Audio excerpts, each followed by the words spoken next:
Halo, bertemu kembali dengan saya Jojo Raharjo dari komunitas Membangun Positivity.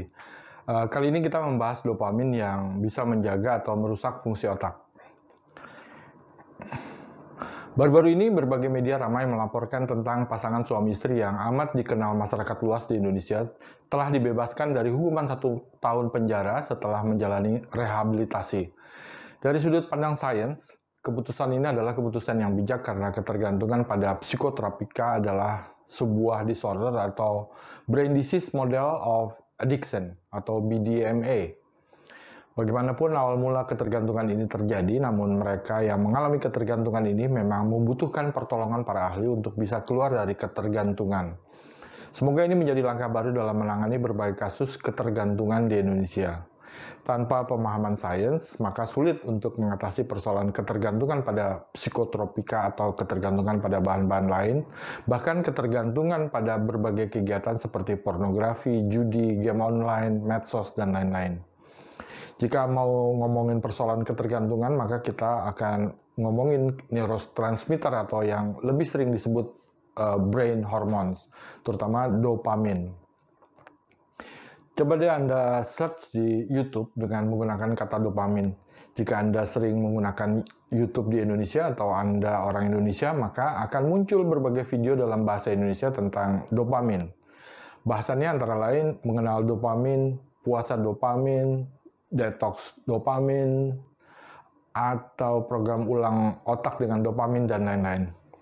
Coba Anda tonton berbagai video itu, misalnya 4 video aja, maka akan Anda dapatkan informasi bahwa dopamin itu keluar pada saat melakukan kegiatan tertentu seperti makan enak, minum enak, ngopi, ngeteh, mengkonsumsi narkoba, alkohol, kumpul dengan teman-teman untuk senang-senang, having sex, olahraga yang ringan atau ekstrim, main game online, berjudi hingga beraktivitas di medsos dan lain-lain.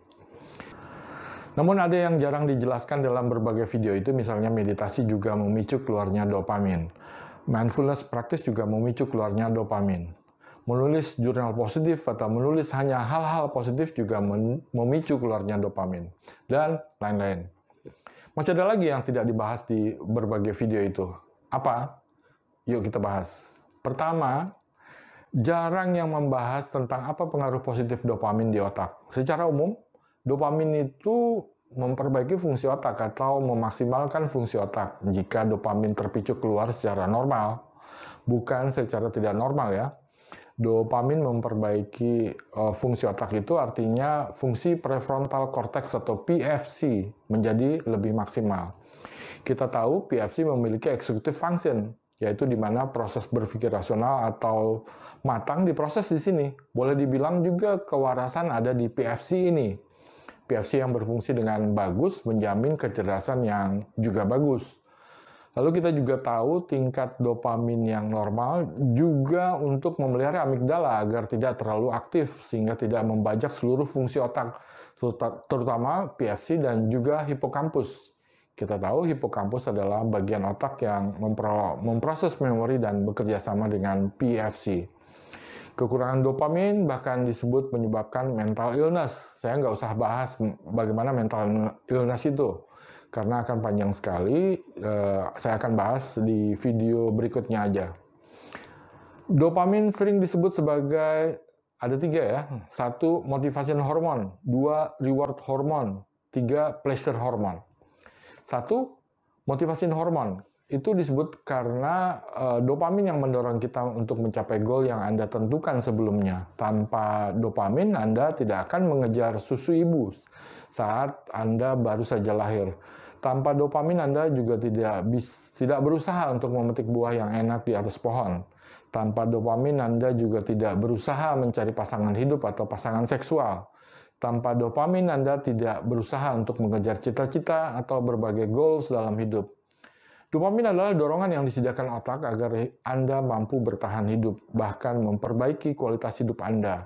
Berbagai riset menunjukkan kekurangan dopamin membuat Anda tidak mau melakukan apapun, bahkan bersedia kelaparan dan mati. Mereka ini kadang disebut orang sebagai pemalas, padahal mungkin saja sedang kekurangan dopamin. Untungnya Homo sapiens adalah makhluk sosial, sehingga mereka yang mengalami dopamin defisiensi ini akan ditolong oleh anggota keluarga atau teman yang lain yang berada di sekitarnya. Kemudian yang kedua, reward hormone. Karena kegiatan apapun yang membuat Anda bertahan hidup akan dicatat oleh otak dengan cara memberi reward. Reward ini yang membuat Anda menjadi ingin melakukan kegiatan itu lagi dan lagi. Kemudian yang ketiga, pleasure hormone. Karena otak memberi catatan tambahan, yaitu pleasure atau nikmat atau senang atau kesenangan ya, untuk menjamin Anda akan melakukannya lagi dan lagi. Itu sebabnya dopamin disebut juga pleasure hormone. Yang kurang dibahas dalam berbagai video itu adalah bagaimana tingkat dopamin yang tinggi dari beberapa kegiatan tertentu membuat kita mengalami ketergantungan, misalnya pada alkohol, narkoba, judi, medsos, dan lain-lainnya. Narkoba adalah bahan yang memicu keluarnya dopamin secara berlebihan, bisa mencapai 10 kali lipat daripada keluarnya dopamin secara normal. Tinggi tingkat dopamin ini akan bertahan selama beberapa jam. Itu sebabnya sering kita dengar mereka yang bergerak di bidang showbiz menggunakan narkoba. Karena saat dopamin mereka tinggi, maka mereka menjadi bersemangat untuk berkarya. Sayangnya jumlah narkoba yang harus dikonsumsi pun harus terus ditambah agar tingkat dopamin terus tinggi. Bahkan mereka tidak bisa lagi menikmati keluarnya dopamin melalui kegiatan-kegiatan yang normal lainnya, seperti meditasi, berkumpul bersama teman, berolahraga, memakan makanan minuman yang biasa dikonsumsi, dan lain-lain. Mereka menjadi merasa normal hanya jika mengkonsumsi narkoba. Dengan kata lain, otak mereka sudah beradaptasi. Ada lagi fakta yang mengerikan, yaitu saat tidak mengkonsumsi narkoba, maka tingkat dopamin mereka akan turun ke tingkat di bawah normal. Padahal otak dalam kondisi normal akan memiliki keseimbangan berbagai hormon, terutama keseimbangan dopamin. Sebagaimana kita sudah bahas sebelumnya, kekurangan dopamin bukan hanya membuat Anda menjadi kekurangan motivasi apapun, namun juga itu artinya memicu munculnya kondisi otak yang tidak berfungsi maksimal. Tadi juga sudah saya sebutkan sebelumnya bahwa kekurangan dopamin bisa menyebabkan mental illness, atau kata lain untuk menggambarkan kondisi itu adalah kekurangan dopamin menyebabkan depresi. Itu semua gara-gara mengkonsumsi narkoba.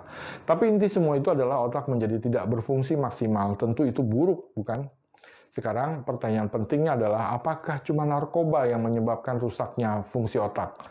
Ternyata banyak riset yang menemukan bahwa ketergantungan atau kecanduan berjudi, bermain game online, pornografi, onani, termasuk juga kecanduan beraktivitas di medsos, juga merusak otak dengan gambaran yang sudah saya sebutkan tadi. Khusus mengenai kecanduan medsos yang saya sudah menulis satu artikel dengan mengutip beberapa riset mengenai itu. Silakan dicari dan dibaca artikel itu ya. Akhirnya video ini saya tutup dengan satu fakta yang jarang dibahas di berbagai video lainnya yang berkaitan dengan dopamin. Homo sapiens baru saja memasuki zaman modernnya di masa 10.000 tahun terakhir sekarang ini. Itu artinya belum 1% periode modern ini berlangsung dari sejarah panjang sapiens yang 300.000 tahun. Otak sapiens belum terbiasa dengan kehidupan modern sekarang ini. Karena periode 10.000 tahun mungkin belum cukup bagi otak untuk beradaptasi. Dulu tubuh sapiens selalu bergerak. Tubuh yang bergerak ini memicu keluarnya dopamin secara normal. Bahkan semua yang harus dimakan dan minum atau semua yang dibutuhkan untuk mempertahankan keberlangsungan hidup satu individu, termasuk keberlangsungan hidup sapiens sebagai satu spesies, itu harus diperjuangkan terlebih dahulu. Sehingga tiap individu membutuhkan dorongan untuk terus bertahan hidup. Dopamin yang menciptakan dorongan ini. Sapiens terdorong untuk makan, minum, berketurunan, bahkan membangun kehidupan yang lebih baik, misalnya dengan berpindah-pindah tempat, atau menjadi lebih dominan daripada yang lainnya. Termasuk juga mengembangkan teknologi seperti alat-alat berburu, hingga akhirnya alat-alat memasak dan alat-alat pertanian, lalu juga menciptakan huruf, bahasa, dan teknologi yang kita kenal sekarang ini. Sejak 10.000 tahun lalu, sapiens baru saja tidak lagi hidup di lingkungan yang keras. Sapiens menjadi kurang mengeluarkan dopamin karena kurang bergerak. Sapiens menjadi kurang mengeluarkan dopamin saat berkeinginan untuk makan atau minum. Sapiens juga kurang mengeluarkan dopamin untuk mencari atau mengejar pasangan seksualnya, dan lain-lain.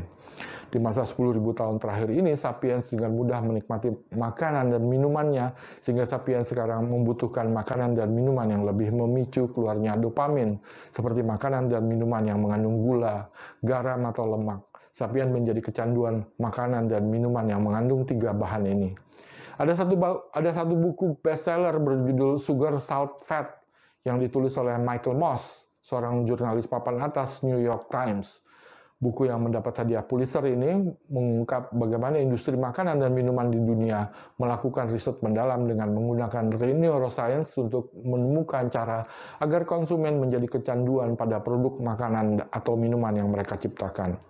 Di masa 10.000 tahun terakhir ini, sapiens juga dengan mudah memicu keluarnya dopamin melalui bahan-bahan lain yang sebelumnya tidak ada, seperti alkohol, narkoba, termasuk juga kegiatan-kegiatan yang memicu keluarnya dopamin dalam jumlah besar seperti berjudi, pornografi, onani, bermain game online, hingga beraktivitas di medsos. Ini semua sudah saya sebutkan sebelumnya. Menurut riset, semua bahan atau kegiatan yang memicu keluarnya dopamin dalam jumlah yang lebih besar itu dari jumlah yang normal ya, itu menghalangi sapiens untuk kembali pada cara-cara lama dalam memicu keluarnya dopamin secara normal. Misalnya sapiens tidak lagi menggerakkan tubuhnya sebagaimana seharusnya, padahal tubuh yang bergerak memicu keluarnya dopamin dalam tingkat yang normal. Sapiens tidak lagi menyukai sayuran dan buah-buahan dalam porsi yang normal karena lebih menyukai makanan dan minuman yang mengandung gula, garam, dan lemak. Padahal sayuran dan buah-buahan juga memicu keluarnya dopamin dalam tingkat yang normal. Pikiran sapiens selalu sibuk dengan isi gadgetnya setiap waktu. Padahal sebelum datangnya zaman modern ini, sapiens sering menikmati apa yang terjadi di sekitarnya. Seperti suara angin, suara hewan, suara burung, merasakan aroma tumbuhan, atau mengamati langit dan alam sekitarnya.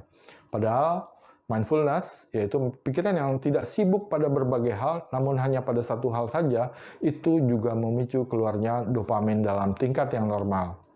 Untungnya, Anda hidup di era Industrial Revolution 4.0 sekarang ini, yaitu di masa 2 dekade terakhir ini. Anda sekarang memiliki akses kepada berbagai riset sains, terutama tentang bagaimana cara memahami tubuh, otak, pikiran, dan produktivitas Anda. Sekarang Anda tahu tentang cara untuk memperbaiki kualitas hidup Anda, yaitu dengan tidak terjebak pada cara hidup yang justru menurunkan kualitas atau fungsi otak Anda.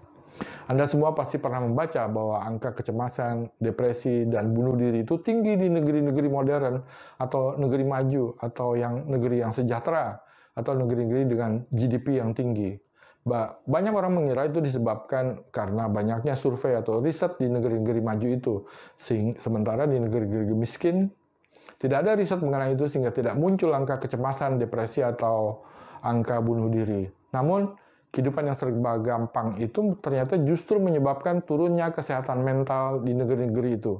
Untungnya, 3 dekade terakhir, riset neuroscience dan positive psychology gencar mengamati itu dan memberi solusinya.